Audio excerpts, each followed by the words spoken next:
This is Money Moves on VSiN, the sports betting network. The PGA Championship is underway from Quail Hollow. We've got day baseball on deck in a bit, and the NBA and NHL postseason, of course, rolls on. Welcome in to Money Moves on a Thursday, live on VSiN, the sports betting network, alongside Jonathan Von Tobel, Stormy, Buonantony with you. I feel like my voice is better today. Yes. Things are improving. I would agree. As somebody who has never had any issues whatsoever with coughing or his voice, I would say that I was kind of embarrassed for you yesterday, but today sounds Yeah. As you had to walk outside into the green room on multiple occasions. No, that didn't happen at all. I drank a lot of tea. I feel like that's probably the way that I'll have to operate the next couple of days, but I'm feeling good. Yes, honey. I put probably too much honey in it. I have to make anything that is supposed to be healthy unhealthy. Oh, you're one of those? I'm one of those. You got to have it really sweet? Yes, 100%. That said, we have a lot to get to today on the show. 2 hours, jam-packed action. So, if you would, producer Brian Ortega, let's set the table with the rundown. It's time for the top headlines and topics of the day. This is the Rundown. The moment everyone was waiting for! The release of the order of games that we already knew were going to happen officially came through yesterday. Yeah. I found myself, honestly, just going to every team's PR site and just looking at, the playing schedule. I think I watched 2 total videos. I did not care. I just wanted to see what the schedules looked like, read some articles, and then that was it. I think you dodged a bullet. I watched far too many, and we'll get into my general reaction to them a little bit later. One, though, I will say a lot of people were giving grief to. They didn't like the Dave Portnoy one for the Patriots. I thought it was really good. I actually found that one very entertaining. They basically just gave him a piece of paper, said, this is our schedule, go one by one and give your instant reaction to each one. Okay. And I actually found it very entertaining. The only one that I watched was the Allen Iverson one. Oh, the Bills by the Bills AI. One. It was good. It was very solid. It was clever. But that was Can we get a go Bills? Go Josh Allen. That's right. That was good. Number 2 in our top 3. Got the Preakness coming up this weekend, so VSiN's own Mike Somich is going to stop by the program. If you remember, for the Kentucky Derby, Mike gave out the superfecta. No pressure, Mike, but we expect more of that in the Preakness this week. Yeah, I was going to say, we probably shouldn't bring it up. I feel like it's almost unfair to him. It was a very good call. Yeah. But now all of a sudden, that's just all we're going to expect now moving forward. So I think we're going to get great analysis regardless of what happens in the Preakness. I agree. And I am genuinely curious, though, what his opinion is of Sovereignty, who, of course, won the Kentucky Derby, not taking part in this weekend's event, getting set for the Belmont, what kind of the reaction has been from a lot of the trainers that are going to be out there this weekend at Pimlico. But then also 2 winners, 2 chokers last night in the playoffs. Did you ever watch that show, Most Extreme Elimination Challenge, on Spike TV back in the day? MXC, it was great, yeah. Yes, so what I was thinking when I was putting the rundown together this morning was, don't get eliminated. That's right. Except the Warriors and Vegas Golden Knights didn't get that menu. I will say, this is why I do like doing the show with you. I made an MXC reference to Matt Humans one time, and it was just over his head. No! Tim Murray, who's got the soul of a 75-year-old, over the head, had no idea what I was talking about. MXC, absolutely brilliant. My favorite was the stunt where they're running downhill, and they have the 7 doors. And you have to pick which door to run through, and some of them are just solid walls. And then there's monsters on the other side of the wall sometimes too that are there to get you. So good. So big on MXC, and you're right. Last night, I don't know if you want to call them choke. I think you called the Knights chokers. I mean, you had a decent game plan. You held them scoreless throughout. You did what you needed to do defensively. You, I think, did the hockey equivalent of packing the paint defensively and not allowing really anything to get inside. But your offense, I think, as an extension of that, was absolutely abysmal. Brutal. Obviously, Stone didn't play. That didn't really help. But, man, that was bad. And that was a bad loss in this series. The way, to go over 120 minutes of game time and not get a goal to end the series, no way. When Stuart Skinner is the goaltender on the other side, and Edmonton has had so many defensive struggles. And quite frankly, I got to say, you need to give credit where credit is due to the Oilers here, especially defensively. And I don't think this has necessarily been talked about enough. Not only how well they've played defensively, but the fact that they've been doing it without their best defenseman, Mattias Ekholm, even available throughout these playoffs. And the way that they have looked against the Golden Knights defensively is totally different than what we saw against LA. Almost like they were just trying to figure it out, had to out-goal everybody. Even when their stars offensively have struggled, the defense has been there and held tall against Vegas. Didn't let them do anything the last 2 games. So I think that constitutes maybe a little bit of a choke here, especially coming back home. But we talked about this. Look, the inconsistencies of this attack go all the way back to the Minnesota Wild series, where you were just kind of all over the place. A couple of games where you really benefited from a power play. I think that was the other one, too. I mean, Edmonton, I thought, was very good in this series in being very disciplined. They didn't put themselves in many power play situations for Vegas to take advantage of. And I thought Cassidy said it yesterday in the postgame where he's like, look, they were disciplined. They didn't really give us any power play opportunities. That's a good way to get your offense going. And we didn't really have any of those. And when we did have them, we weren't very good. So I thought that Edmonton played a very, very strong series.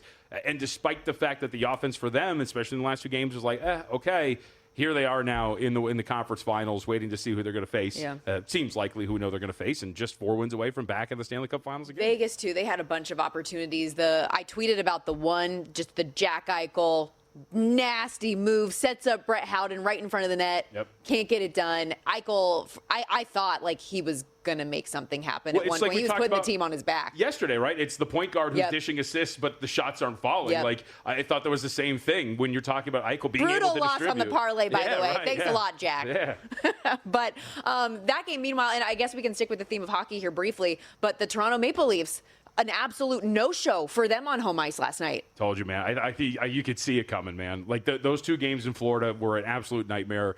The even strength metrics, again, it's why I like to use those, because it just gives you a sense of how these games are actually going, even maybe when the results aren't there. And we mentioned this yesterday, but the even strength metrics, like the Toronto Maple Leafs in the series, are playing on tilted ice, and they cannot recover in any way, shape, or form when they're at even strength. Now through these 5 games, on even strength, the shot share for Florida is 61%. That is a massive, massive shot share at even strength over the course of 5 games. The expected goals edge is actually over 5 now at this point, 13.5 to just 8 through 5 games at even strength. And you don't even want to talk about the high danger chances. We're nearly 20 high danger chance edge when you're talking about Florida. And again, this is just at even strength. Yep. This doesn't even account for the times where they've gotten power plays, things like that. Florida has absolutely crushed this team in the last 3 games. It's been wildly impressive. So, look, maybe a lot of it has to do with the goaltending injury, but I don't think that's the case. When you can't stop a team from getting shots on net, I don't care who's playing goaltender. At some point, as much as we say hockey's a stupid sport, and lovingly, if you're just going to give opportunity after opportunity after opportunity, you're going to crack, man. And here's the thing, too. For the Panthers, it was coming from everywhere. Yep. 14 different players registered at least a point, a ton coming from their blue line. I think it was only Seth Jones who didn't log a point on the back end for them. So if you are a Toronto Maple Leafs fan or backer or somebody that really believed that this team was different this year, I feel for you right now, because for you to go back on home ice after – you have the 2-0 lead, you falter and have this series tied, you have an opportunity to go back home and make something, and you would just absolute no-show. Florida has all the momentum in the world right now. It's unacceptable, and I really, really feel for Leafs fans when they were walking out of the building, and you saw it in the face of Austin Matthews when he was talking to the media postgame as well. That's just not what you can have. Let's go to hoops for you. Yeah. The Timberwolves. For both of us, because we both totally watched everything yesterday. Totally watched all of it. Yep. No, but hey, both of our bets get there in Timberwolves, Minnesota, Warriors. Yeah. The team total goes over. The spread, though, interesting. So right on the number, you laid 10.5. If you had 11, it's a push. If it's 11.5, it's a loser. So when we talk about numbers mattering, that's what we're talking about. Yes, generally it's not like too bad in basketball, but this is one where, I mean, twice in this series, right? Yep. We talk about these falling right on the number. The Kuminga shot where Draymond allegedly told them about the point spread right before he hits a shot. But yesterday, so I keep bringing this up, and yesterday was a good example of this now that the Minnesota Timberwolves have moved on. But again, Stormy, what was the key stat we kept bringing up here in this series after game 1?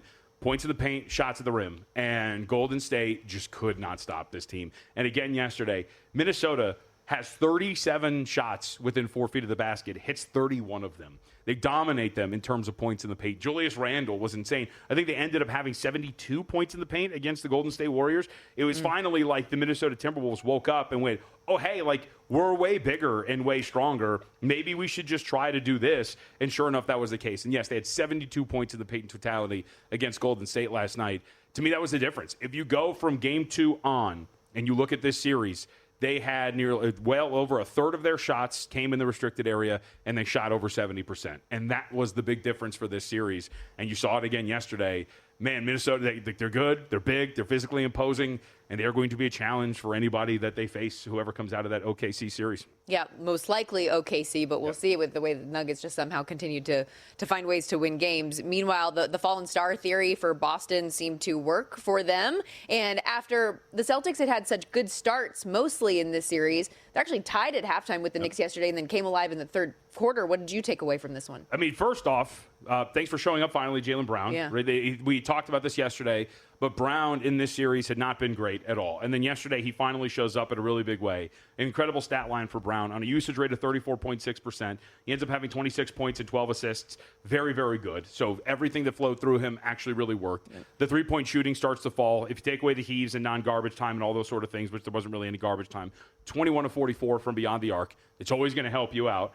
Again, that was like the big themes of the first three games, as we had discussed, right? The open shots just weren't falling for this team, and that finally doesn't happen. And then the other part of this, too, is they finally, I think, made a concerted effort to go after Captain Clutch here, Jalen Brunson, who, like, it's not like he's tall. By the way, if you're watching, I have my Captain Clutch shirt on for Jalen Brunson. Sweet. He is, look, he's small. And so I thought there was a lot of different possessions where they finally were like, let's go after the 6-foot guy. Like, let's try to make him work on defense. Let's not let him just scram back to his assignment and hide defensively. And I thought that really worked for him. So we'll see. Again, go back to the regular season, not the series against the Knicks. The stat we brought up yesterday, a plus 8.3 net rating in non-garbage time without Jason Tatum on the floor in the regular season. That is an elite net rating.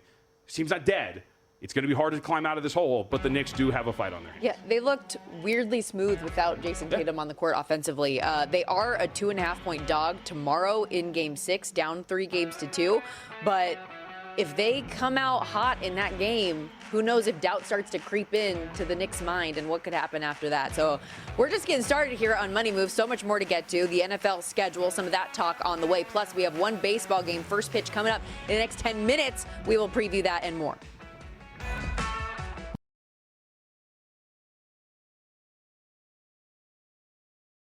You're watching Money Moves here on VSiN, the Sports Betting Network.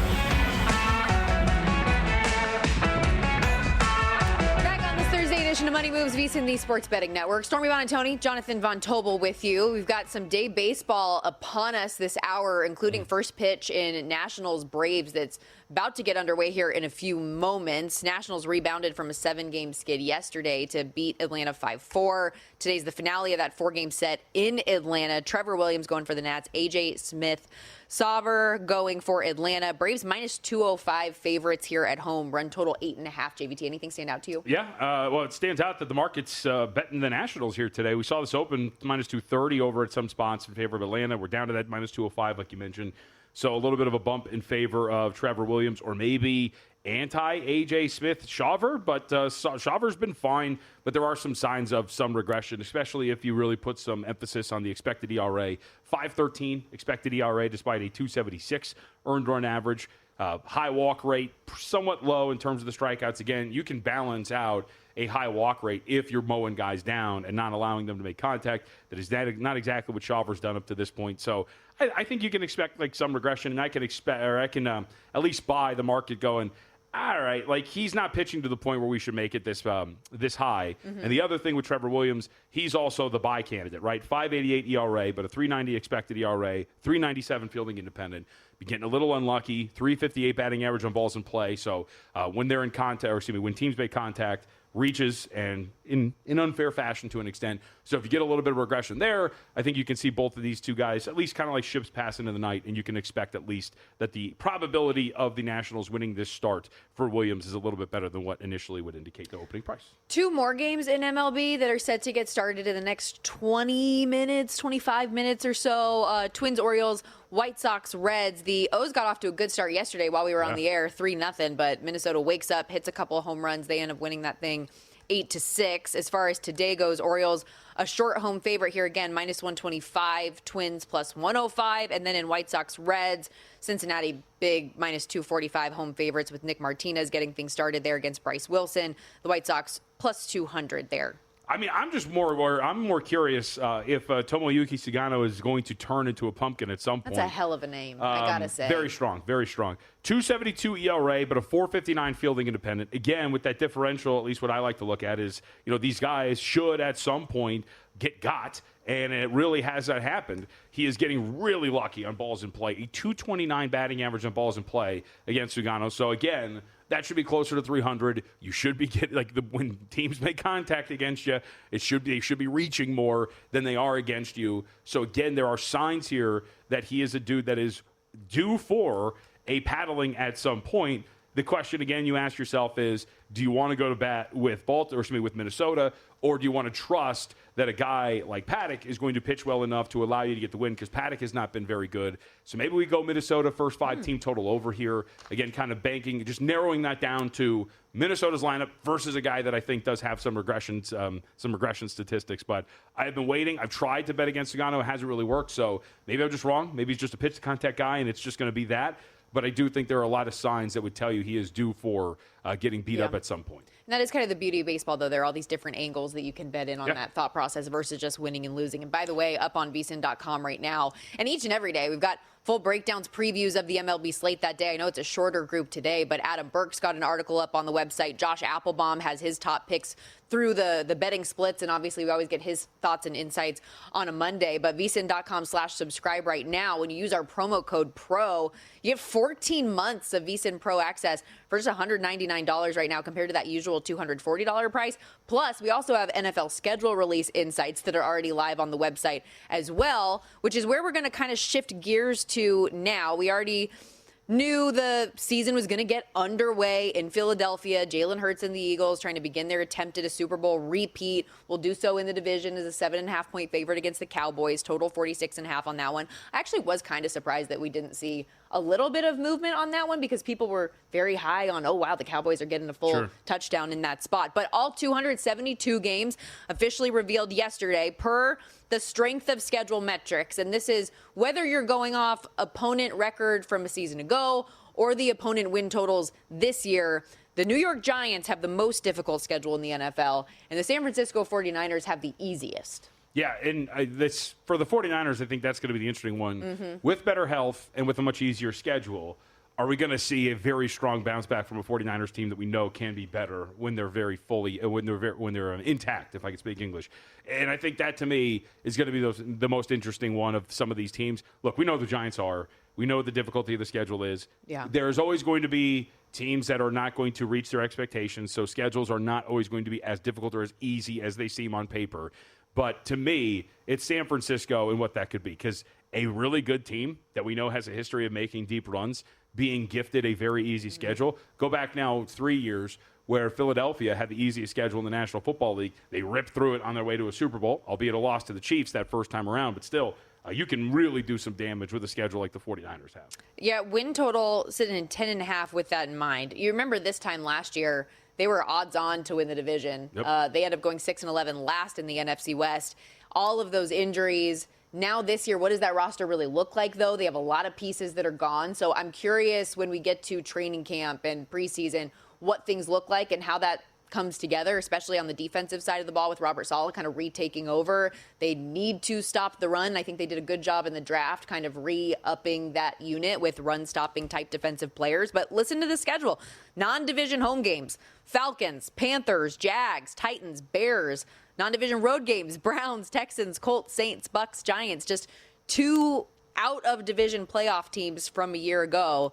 And for as many questions as I know they have on that roster, plus 145, you're getting plus money on them in the division now compared to, again, being an odds-on number this time last year. And well, I just say, and I'm very curious, we should address the elephant in the room.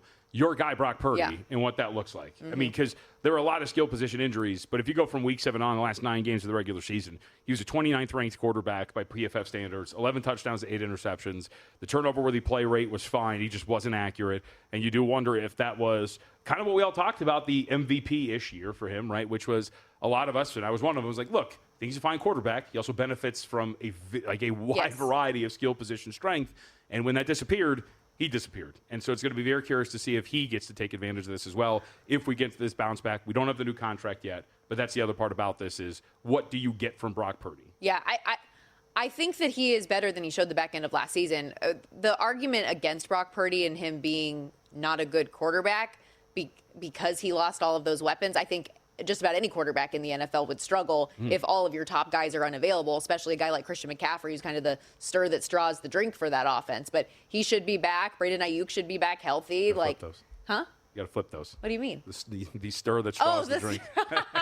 You know what I meant. I know. Sometimes you start speaking faster than your brain moves. That's me. Let me live my life. My brain moves slowly just in normal conversation. That said, and I know we're going to talk about the Giants and a few other teams more a little bit later, but the Giants, I could not help but look at the start that they have to the season. Back-to-back division road games at Washington and at Dallas, which they've also been really bad in season openers the last 13 years. I saw they'd only won 2 season openers the last 13. Then you're rewarded by coming back home to Kansas City, and then you get the Chargers before you get a little let off the gas against the Saints, but that's on the road. And then you have 2 games in the next 3 weeks against the Philadelphia Eagles. That's brutal. It is, but it's not the headliner. What's the headliner? You didn't notice? What's the headliner? You didn't notice that maybe the market thought, oh, you know what? That New England Patriots schedule sets up pretty nice for a team that can make the playoffs next year. We saw a little bit of movement in favor of the Patriots over. Look at those first 4 games. Pretty juicy. Home versus the Las Vegas Raiders. Okay. Got to make the cross-country trip. Josh McDaniels getting a little revenge against the team that fired him. Then you get to go to Miami. All right, fine, whatever. It's Miami. Front runners. You got to make the trek. We talked about, what was it, Ortega? What did you want to do? Like the betting, like, whatever. Yeah, betting angles that are always very popular. Early season home games for the Miami Dolphins, always challenging in that heat. But still, that's a winnable game. And then home versus the Steelers and the Panthers. My boys could be 4-0 going into a Sunday night football game. They're your boys? At the Buffalo Bills. And then look at the schedule after that. Saints, Titans, Browns. Could we theoretically get a Week 9 matchup between the Falcons and the Patriots with a 1-loss Patriots team? God. Look at the schedule. It's brilliant. It's beautiful. I thought you were a Bryce Young truther. I am a Bryce Young truther. Carolina's the real deal. That's the one loss that I'm talking about. The Pittsburgh Steelers. Do you have it? I mean, the defense is either Old Man Rodgers or who? The defense is going to be good. And I was going to say, if it is Rodgers, does that scare you?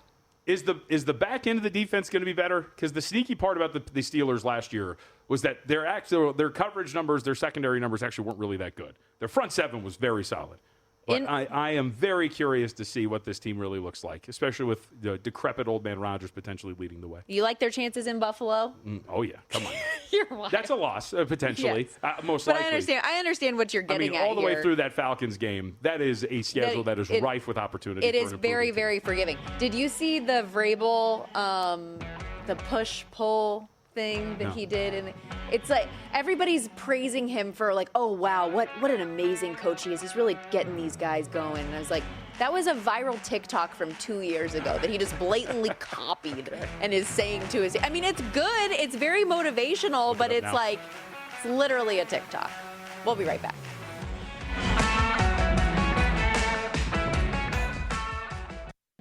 You're watching Money Moves here on VSiN, the Sports Betting Network. 150th Preakness Stakes coming up at the Pimlico Racecourse on Saturday. As we welcome you back here to Money Moves on VSiN, the Sports Betting Network. JVT, Stormy Buonantony with you. Our next guest crushed his breakdown of the Kentucky Derby. We'll see what we can do here this weekend. Mike Somich joining us now on the Progressive Guest Line, host of Ready, Set, Bet weekends 1 to 4 Eastern here on VSiN. We'll also be hosting VSiN at the Track live tomorrow at 2:10 Eastern. Mike, what's going on, buddy? How are you? Oh, doing great. I'm doing great. Phenomenal sports weekend. Excited to get on a flight tomorrow, head out to Vegas, be there for the Preakness. We've got the NHL playoffs rolling on. We got the NBA playoffs rolling on. We still got some nice daytime baseball. We got a golf major. What more could you want? No question about it. This is the time of year that I think is very underrated, honestly, because we get so in the thick of it with football that we forget how fun this time of year is in the summer before we get to we're going to have just baseball here soon. So let's embrace this while we have it. But Mike, let's start with the Preakness here. Just the field in general, the 9-horse field, significantly smaller than what we saw at the Kentucky Derby. How might that be different for some horses this weekend? Yeah, I mean, it really adjusts how you're handicapping the race. I mean, first off, in a 9-horse field, you're not as much worried as much about the post position or the trip that the horse is going to get, because it's less likely you're going to have trip trouble when there's only 8 other horses versus when there's 18 others, like we saw in the Kentucky Derby. It also means that you're going to see not as long of shots on the board just because we don't have as many horses to bet, and your favorite's going to be a shorter price. We saw Journalism 7-2, 4-1 in the Kentucky Derby. You look at the morning line here, he's sitting at 8-5, and to be honest, that is a pipe dream. If you're thinking you're getting plus 160 essentially in sports betting terms on Journalism to win this race, you're out of your mind. If you can find some plus 110s, some even monies out there when you look on the fixed odds market, but Journalism going to be pretty heavily bet in this race. And the setup's great for him. You've got speed to the inside in goal oriented. You got speed with the 8 Clever Again. American Promise wants to be forwardly placed. River Thames wants to be forwardly placed. Gosker wants to be forwardly placed. So Journalism should sit a very nice trip right behind those 5 horses that want to be up front. Mike, it seems that we could get an off track here. There's some weather. How does that impact what we're going to look at? And how do we handle some of the horses that don't have any history on running on some tracks like this? Yeah, we're waiting with bated breath to see what we get in Baltimore this weekend. It's been sloppy all week. Hopefully it clears up a little bit. Saturday right now, the forecast actually looking pretty good, but it's unlikely we're not going to have at least a little water in the track. And for my handicap, specifically of this level of horses, it's not a huge issue. I mean, we saw Journalism run well over the slop at Churchill. We saw Goal Oriented, who also ran on Kentucky Derby Day, handled that slop well. But one thing that's really become prominent over the last 5 or 6 years in horse racing is that all of the best sires, the best dads in horse racing, were phenomenal over and off track. And so a lot of these same horses, you're seeing the pedigree being a positive for them if they run over and off track. So from my handicapping perspective, not a huge issue in this specific race. A lot of the undercard races, it does matter a little bit more, as well as even in the Black-Eyed Susan. But to me, this race not overly affected by the weather. How disappointing has it been to not only you, but just kind of the horse racing community in general that Sovereignty isn't going to be in this field after winning the Derby? Yeah, it's a bummer. I mean, there's really no way around it. It's always more interesting when you have a Triple Crown on the line. It always gets more eyeballs on the sport when you have a Triple Crown on the line. But when you do look back and you say, okay, I mean, the word inside horse racing is Triple Crown horses could save the sport, get everybody interested again. But you look at the last 2 Triple Crown winners, Justify and American Pharoah, they only ran 3 races in their career after the Triple Crown. And so it's hard for the public to stay interested if that horse just isn't in horse racing anymore. The nice thing about making this decision with Sovereignty, he's going to run in the Belmont, so we will see him in 3 weeks at Saratoga going the 1.25 mile distance. We also will see him down the line, and that to me is a big part of this. I want to see Sovereignty at 4. I want to see Sovereignty at 5. I want to keep a Kentucky Derby champion on the track. And Bill Mott and Godolphin both believe that this is the better move long-term for Sovereignty's career. So from a horse racing fan, it stinks not to have the Triple Crown on the line, but it also is a positive if we get 2 more years of Sovereignty because he doesn't try and run these 3 races in 5 weeks. Are there any horses that you're going to draw the line through, even though it's such a short field? Yeah, quite a few, actually. So I'm out on goal-oriented. This was never the plan for him. Bob Baffert wanted to run Rodriguez in this race. Rodriguez has not healed from the foot injury he had, which took him out of the Kentucky Derby. Baffert wanted a horse, and so goal-oriented was the choice after that nice win. But coming back on 2 weeks and jumping up in class, pretty tough for goal-oriented to do, especially with Clever Again in here, who's going to be, I believe, the faster horse to the front. I don't like American Promise again. I think he is too short. Pay Billy, another one I feel like you can cross out, and I'm gonna be against Sandman as well, just because the public is going to be all over him.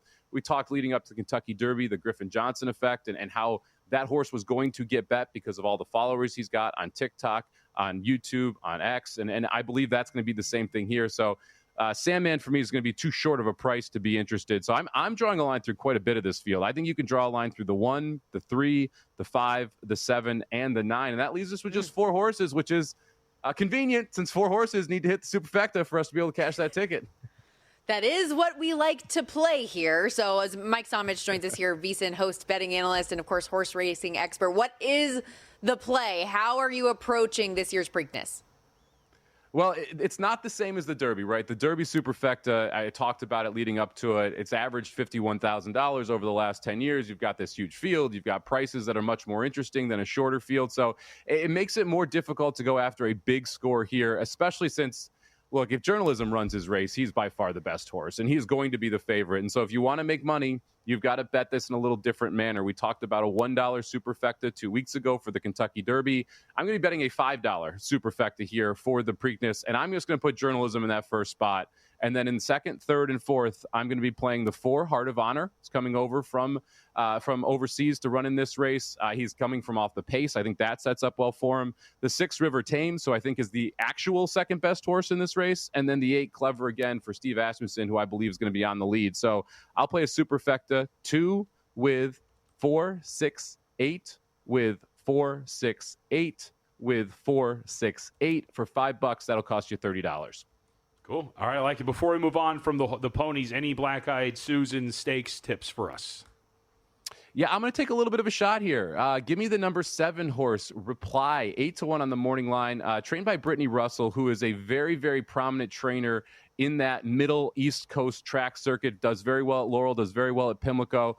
She gets Irad Ortiz Jr., either the best or second best rider in the country, to step aboard here. Horse is sired by Curlin, so Curlin is Reply's father. And Curlin won the Preakness over this racetrack. Also is a very good off-track pedigree sire. So Reply, she should like that muddy track if that's what she ends up getting. So the horse that just wants more distance, and this is the first time she's going to get it. She's stepping up in class, but we're getting 8-1 on her, so willing to take a little bit of shot with a number 7 Reply here in the Black-Eyed Susan. Good reminder, too, while the Preakness is on Saturday, the Black-Eyed Susan Stakes, that filly race on Friday. Let's shift gears here to the NHL. We've got 2 potential closeout games coming up tonight in Caps, Canes, and Stars, Jets, but both teams with the opportunity to do that will have to do so on the road, which can be another challenge in itself. And I know you do like the Winnipeg Jets to extend this thing a little bit longer, and they've played much better on home ice. What do you like about them tonight? Well, you nailed it, Stormy. I mean, it's just been a better team on home ice, and a lot of that is around Connor Hellebuck, who has been a better goaltender on home ice the entire playoffs. He's still not reaching his, basically MVP level that we saw during the regular season in the playoffs, but at home, he has been similar to what we saw during the regular season. I think that continues today. It should be a very motivated Winnipeg team. I expect them to jump out early on the Stars, play some of their best hockey, be able to hem the Stars in their own zone, and then Hellebuck to be able to step up when he needs to. I thought this should be sitting around minus 140. We're getting minus 125 right now, so I would like the money line, but I'm going to take a bigger shot here. Give me the Jets minus a goal and a half, plus 205. We've seen this all playoffs. You're pulling your goalie a lot earlier. It's creating more empty net opportunities. I think Winnipeg has a chance to be up too late anyway, but if not, I do think you're going to see the Stars pull their goalie with 2.5, 3 minutes left, somewhere in that range, which gives Winnipeg ample time to try and get that empty netter to win by 2. So I'll take the Jets minus a goal and a half, plus 205 tonight. All right, what about Canes and Caps? Do you like side total or maybe another way to attack this one?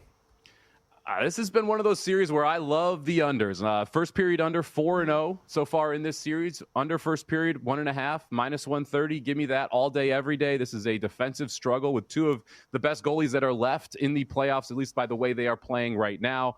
I don't want to take a piece of the Caps here at the plus 142, but like I said, under first period.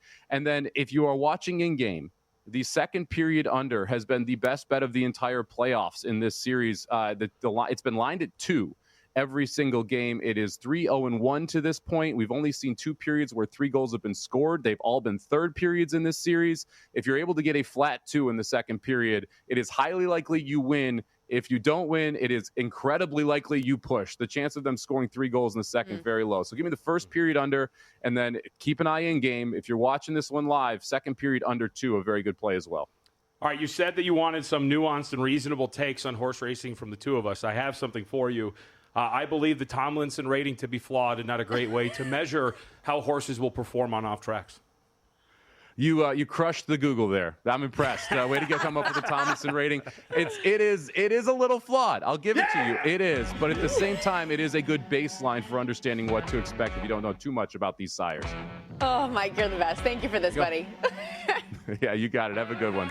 Mike Somich, everybody, make sure you follow him on X at SamaBomb18 and check out VSiN at the Track live tomorrow, 2:10 Eastern on the VSiN YouTube channel at VSiN Live. He and Aaron Holterman are going to break down the whole field for the Preakness, and of course, check out Ready, Set, Bet every weekend as well, 1 to 4 Eastern. We'll be right back on Money Moves.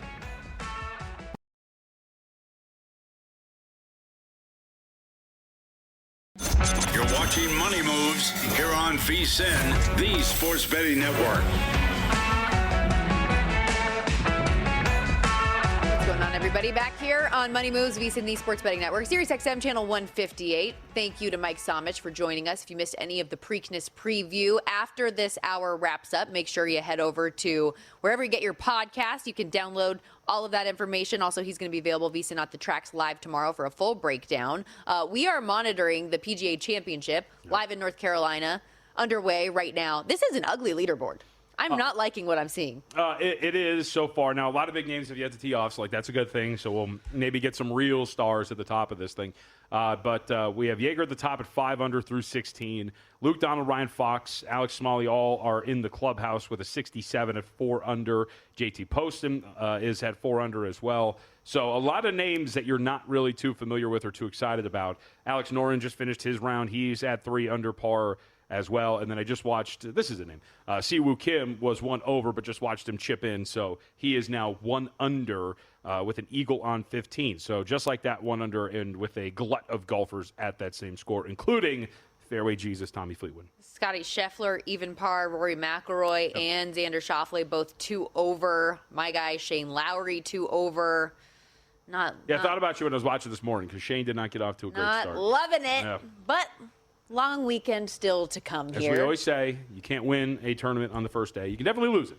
And I'm going to go out on a limb and say that some of the guys like Bobby Gates, who are at 9 over or worse, are probably not going to win this thing. All right. And or make the cut. Fair point. A couple games in action in Major League Baseball right now as well. All scoreless where things sit right now. The Braves were a minus 205 favorite. As you said, the Nationals kind of getting bet here a little bit before that first pitch midway through 3. We got nothing right now. Twins, Orioles, White Sox, Reds, all just getting underway here in the first inning. Real quick, can we make fun of the Cincinnati Reds, who are on the verge of potentially getting swept by the Chicago White Sox here? Yes. This is abysmal. You're at home against what should be one of the worst teams in Major League Baseball, and instead you lose in extras on Tuesday. You lose 4-2 yesterday, and again, now here we are. And again, we're scoreless. It's the first inning, but let's maybe avoid the sweep for a team that many thought was going to be somewhat decent. Don't let the White Sox get hot. 3 in a row, 4 of the last 5. I mean, feeling pretty good right now. You are, and I think it also goes back to something we brought up with Adam Burke a couple of weeks ago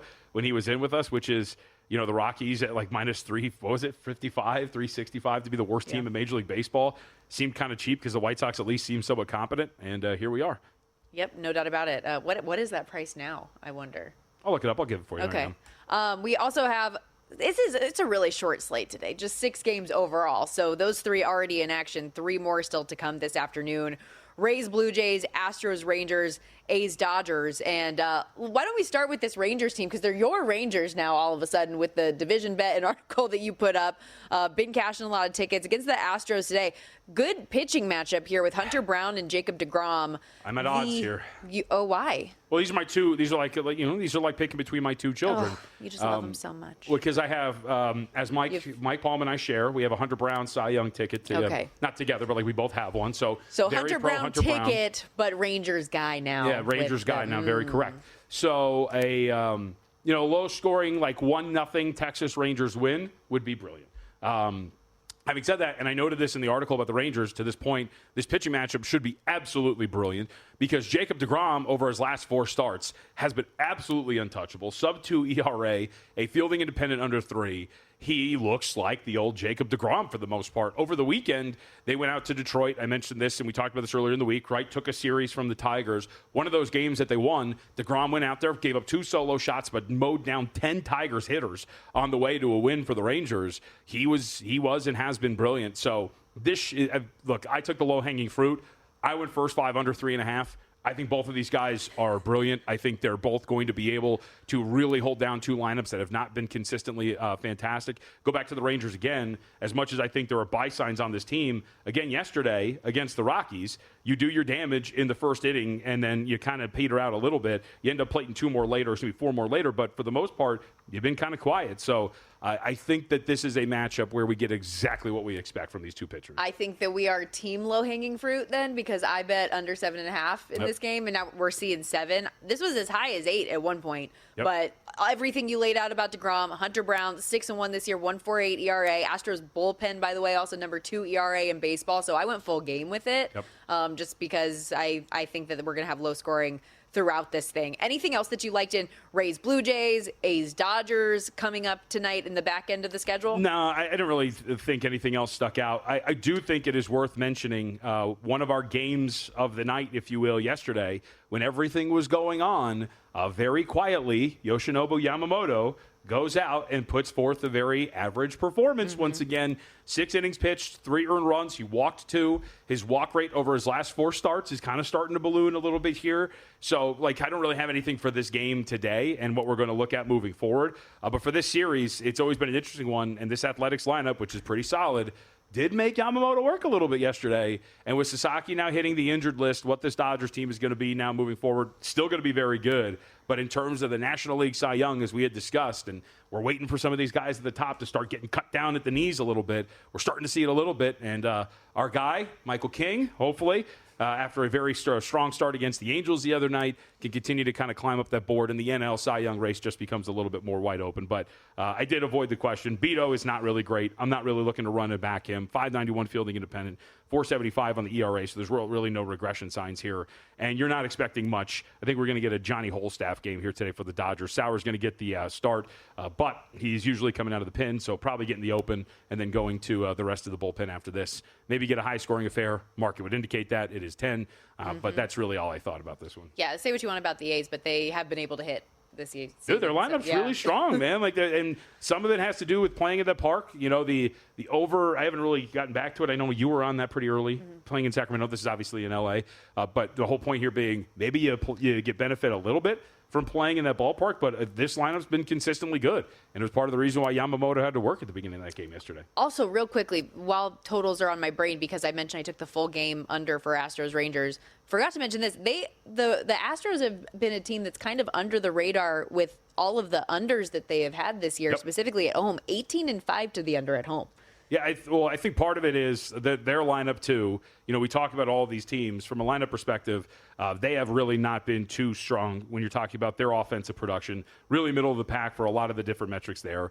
And they've got some pretty solid pitching, like as we have discussed with the Houston Astros, led by Hunter Brown. So I think that leads to I honestly, not just because they're both in Texas, these two teams really do mirror each other somewhat, right? Like, 2 offenses that stink, 2 really strong pitching staffs. Shout out Patrick Corbin. We're going to have a very strong Patrick Corbin trend for you when Adam Burke comes along in the second hour. But, these staffs are actually pretty solid. The offenses stink, and I think that's why you've seen this under trend for the Astros, too. Last couple minutes here. Let's get back to the hockey. We were discussing this a bit with Mike Somich last segment. 2 potential closeout games coming up tonight. The Canes up 3-1 against the Capitals, and Dallas, same situation with them against the Jets. Both of those teams on the road tonight. And I do agree with a lot of the sentiment that Mike had specifically on the low-scoring angle for the Cap series. I told you last game that first 10, no score first 10. And it was very, very stressful because there were a couple of decent shots, but the goals haven't really been falling in that series the way that they have been in other ones. And first period under, I think, makes a ton of sense in this one. I might go first 10 under as well, whereas the first 10, goal in the first 10 has scored for a bunch of these other series super frequently. That has just not been the case in this series at all. And maybe it's price point. I don't know.